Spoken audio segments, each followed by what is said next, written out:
In the gentle valley where hills met a winding river, lay a quiet town. Birds sang at sunrise and the days moved slow.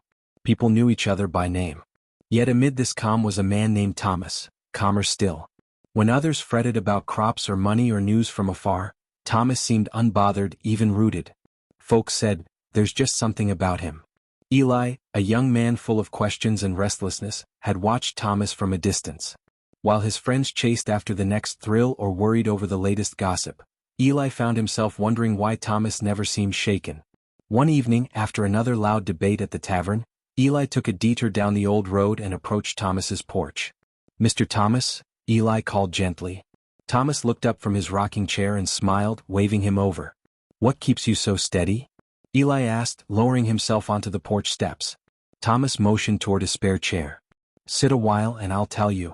Thomas reached beside him and picked up a well-worn Bible, its leather cracked from use. He opened to Psalms, his fingers finding the page by memory.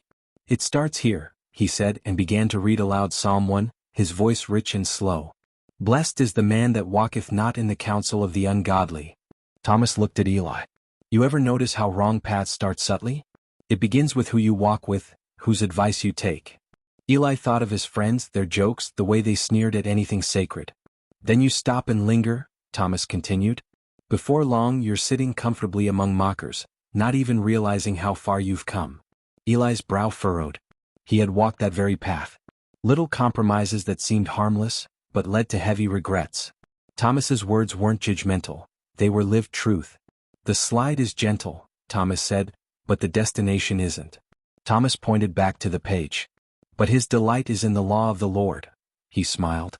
"This isn't about rules, it's about delight. When you fall in love with God's word, it becomes more than duty. It becomes your joy, your peace." "I read it when I rise," Thomas said, "and when I lie down. Not always chapters at a time, sometimes a single verse I chew on all day." Eli nodded slowly. "Like a song stuck in your head," he said. Thomas chuckled. "Exactly. Except this song brings life." Thomas continued reading, "And he shall be like a tree planted by the rivers of water." He closed the Bible and pointed toward the edge of the yard, where an old oak stood near the creek. "See that tree? It's seen droughts and storms, but it's still standing. What? Its roots go deep. That's what the word does to a man." "You can't control the weather," Thomas said. "Life brings droughts, loss, pain, questions.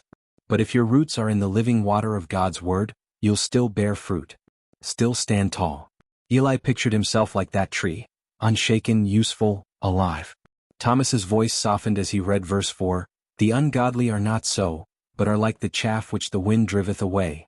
"You know what chaff is?" he asked. Eli nodded. "Light husks that fly away in the breeze during harvest. No weight, no root, no legacy," Thomas said. "The psalm gives 2 roads," Thomas said. "Not 3, not 10. 2. The way of the righteous, or the way of the wicked. One leads to life and growth, the other to being scattered by the wind."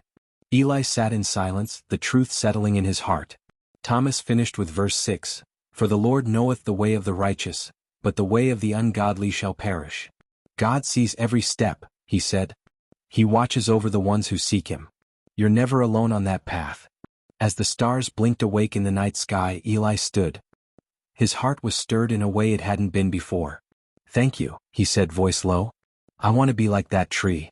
Thomas nodded. "Then plant yourself by the river, son. Let the word water you." Eli walked home with purpose in his steps. A new tree grows. Months passed. Eli changed, not with loud declarations but through small, steady habits. Reading, praying, choosing wisely. People noticed. One day a younger boy sat on his porch and asked, "What's your secret?" Eli smiled, reached for his own Bible and turned to Psalm 1.